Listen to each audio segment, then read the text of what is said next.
Hello bros and welcome to Effect Zero, BroFive Productions, and the next part of Sayuka Spirits. I looked through the game to see if we had missed any, pictures that come up in the game sometime, but I couldn't find anything, so we haven't missed anything, at least. Start recording right here. So it's only... oh yeah, I saved there because I was pretty sure I were about to miss something, but never mind. Let's continue with the game. We make it to school without drowning somehow. Whew. I was pretty intense out there. As we enter the classroom, Sayuka shakes herself dry, her hair swishing wildly. Right beside Hikari. Watch it. You're like a dog. She stops and blinks innocently, the last drops of water splashing into her through the gown. I can't tell if she's just playing dumb here or if she really did it by accident. That's what makes her so scary sometimes. Yeah. Never mind. Hikari huffs and stomps over to her seat with class just about to start. I follow suit and crumbles into my seat with a sigh. What a depressing day it's turning out to be. As the teacher shows up and class begins, I know it'll last look out of the window, water streaming so heavily down the glass I can just barely make out what's on the other side. Rain.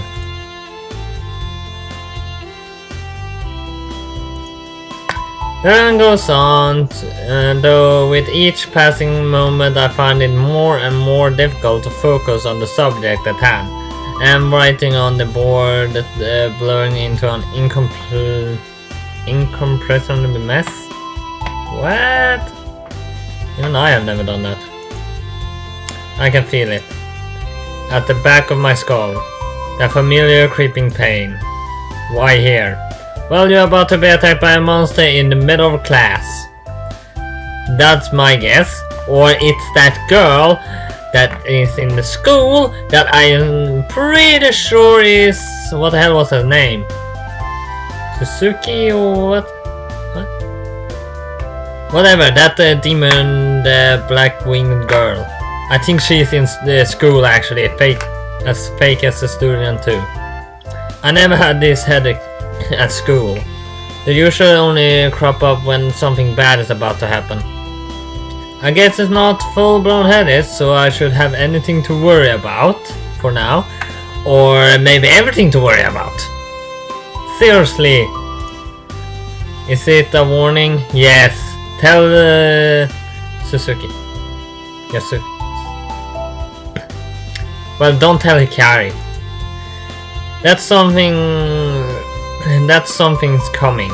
I don't know what to make out of it all. Sayuka. Kenta, are you okay? No, the demon girl is coming. I hear Sayuka whisper from my seat behind me and gentle hand on my shoulder. I look at my side and see Hikari give me an equal worried glance. Did I look that bad? Maybe the headache are affecting me in more than I think. I know my head is mustered up with a faint smile. I can just barely even convince myself I'm fine. I wouldn't say that. I would never say that. I would say that in that moment. I think the demon girl is coming. But it's enough to make them focus back on the lesson at hand. I don't think even they focus. Lunchtime arrives and I can just barely recollect what I was taught. What sub-demon was it?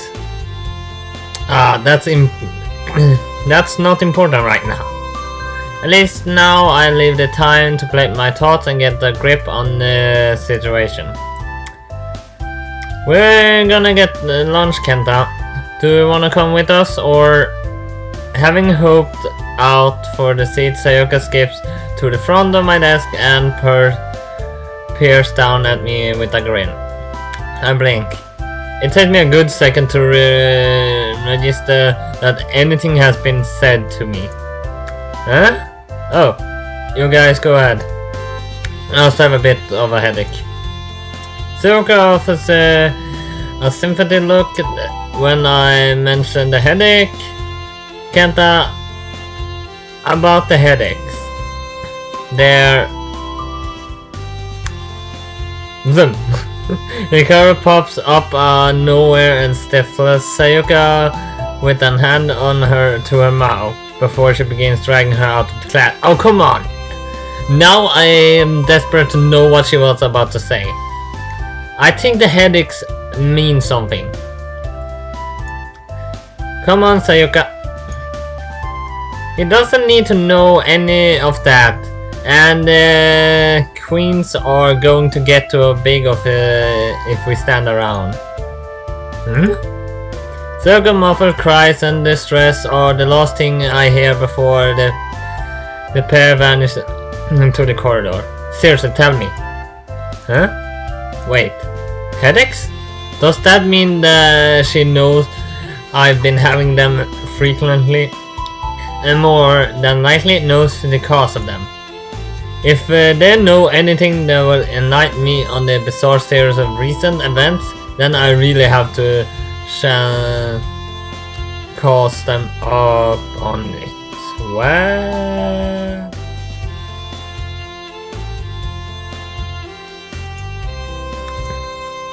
I can't let something as important as this be slipped under the rug like everything else that I've tried to keep from me. I rise up from my desk with a wobble, my legs not quite all there. They should be at the cafeteria, right? I start for the corridor myself, but someone catches my eye amongst the waves of students going by. See? She looks like the demon girl. She has the same kind of eyes, the same kind of hair. The horns aren't there right now, but I think she can make them vanish. Silver hair and the amber eyes of female student marches along the with a blank expression. My head rings. Where have I seen her before? Oh, come on, you've seen her before here in school. Like the same name Hikaru Sayuka showed up in school. You've never seen her before. Wait, is she really? There! Now you get it! Now you get it! I got it the first time you saw her. I got it right then. There's no doubt about it. She's the dark angel that has been making our lives a living hell. Yeah, now you get it. I got it a long time ago and I'm pretty irritated at it. Sorry about it. She seems like a completely different person right now. Gone is any trace of madness. All I see right now is an emotional schoolgirl. Wait, is she the same girl day and night, or is she different person then, or just different personalities or something? Suzuki? Her name falls out of my mouth at the moment I come up to the realization. Has she always been at this school? No. How did I not notice something as obvious as this before? Yeah, why didn't you? Her eyes look across the crowds. I fear something terrible is going to happen, and I dread as dread sets in. But her gaze quickly flicks away before she carries on about her business. Huh. She was so intent on getting me before, and now she wants nothing to do with me? What the hell did just happen? Something isn't adding up here. Yeah. I know it's stupid and reckless thing to do, but I can't help but chase after her. Even I go to get Sayuka and Hikaru, she might be gone by then. Yeah. It's hard to keep up with her as she waves the students crash against me. Everyone is frenzy to get their lunch, but I just about managed to catch a glimpse of her heading from the staircase. Suzuki, wait! She pays me no mind and continues to ascend to the stairs. Oh, she leading you up to the roof where she can fly off with you into the sunset. Or something like that. Wait, does she want to kill me or capture me? I never got that part. Why am I following her? Don't I know that I can possibly get out of this beyond an early demise? Yet I still insist on hiking up the stairs after her. She seems so different. Maybe I'm just secretly hoping that there's more to her than intentional crazed monster that confronted us 2 times before. Something that will help me make sense of this mess. I think this mess never will make sense. Not even if you get a whole 500-page dictionary about it. I reach to the top floor, breathless after climbing the stairs 2 steps at a time.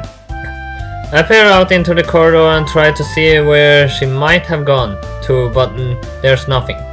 I'm sure I wasn't that far behind though.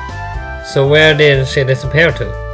I mean, this is where the stairs end. Unless, would it really be out there? Is in this weather? It made me I wait for the staircase again and go up a short flight to the stairs leading to the rooftop. The rain sounds more violent than ever outside. I can't possibly imagine someone wanting to be out there. But I have to check just to be sure. I fight against the raging winds and heave the door open. Suzuki? See? There she is! I'm pretty sure it's Suzuki.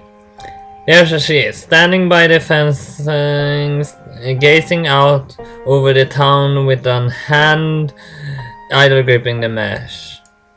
Already the rain has drenched her completely, her soaked uniform clinging against her skin. She seems completely unbothered by it though, as if she doesn't feel the rain at all.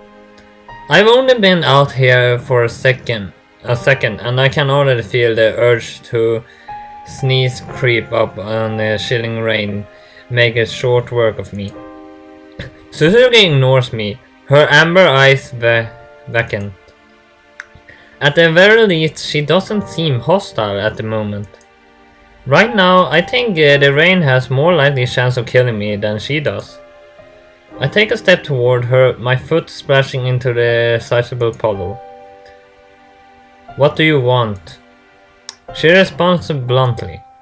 I may as well be talking to a completely different person than the girl that went after me in my life. I think carefully about before opening my mouth.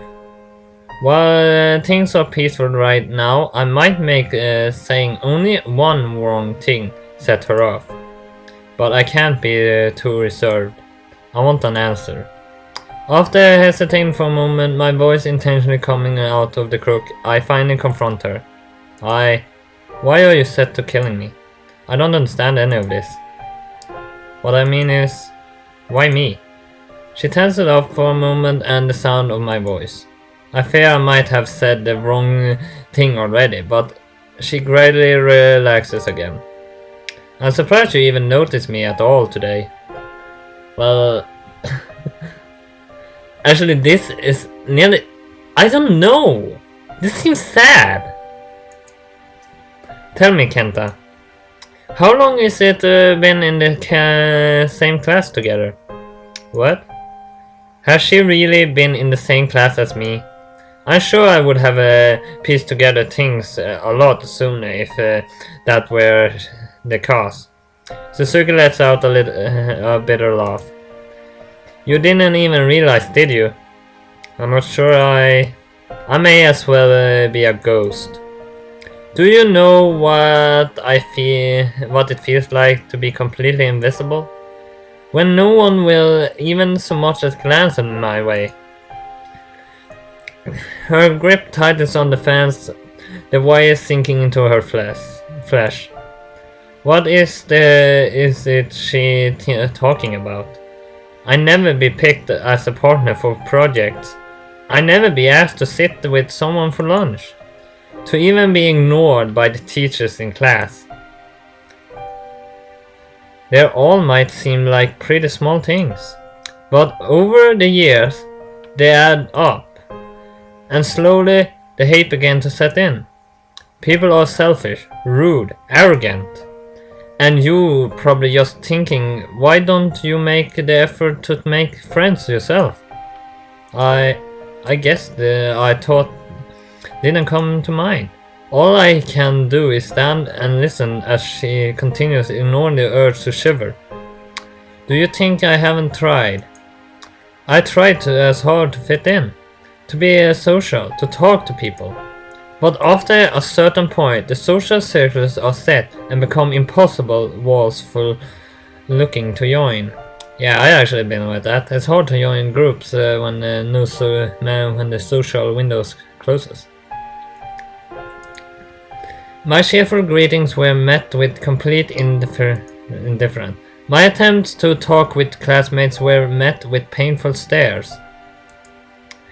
And then, as I'm back home to sit in the dark, lonely home before I have to force myself to come back to school. A place teeming with people, yet it's where here I feel the most lonely. Was it too much to ask for a friend?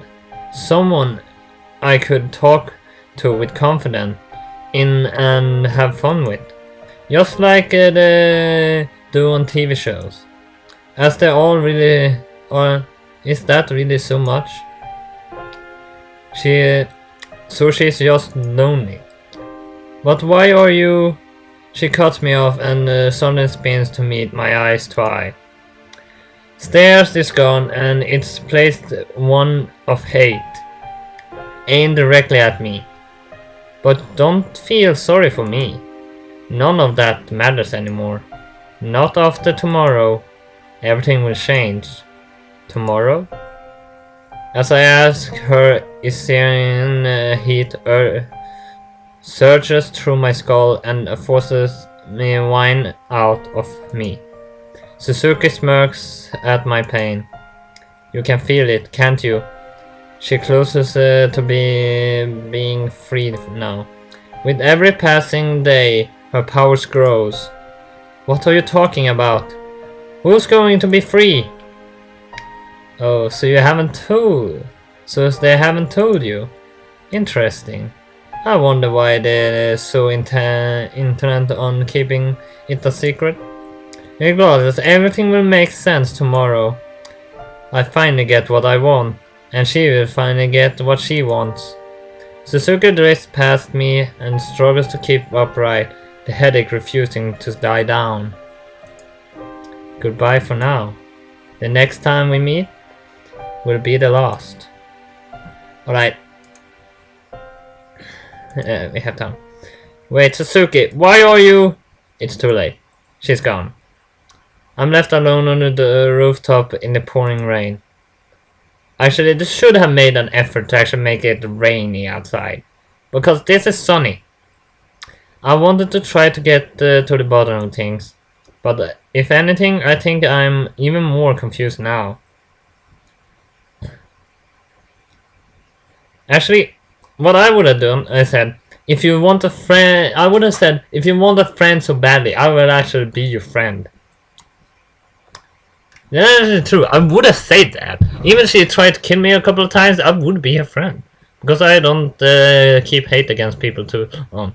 Actually, I hate only the people that are irritating all the time. But she was trying to kill me. Ouch. Okay, I should get back inside now.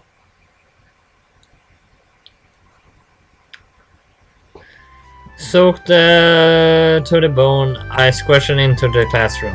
I didn't see Suzuki on the way down, and she doesn't appear to be here either. So I have no idea where she might have vanished to. So I lost her, and now I am probably going to succumb to the what?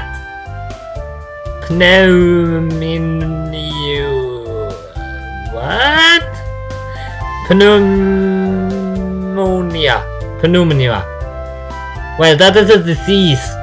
Or actually a disease caused by cold that is pretty much affecting your body in a bad way. Great. Well, it's time to end, so we have to see what that Y is about next time.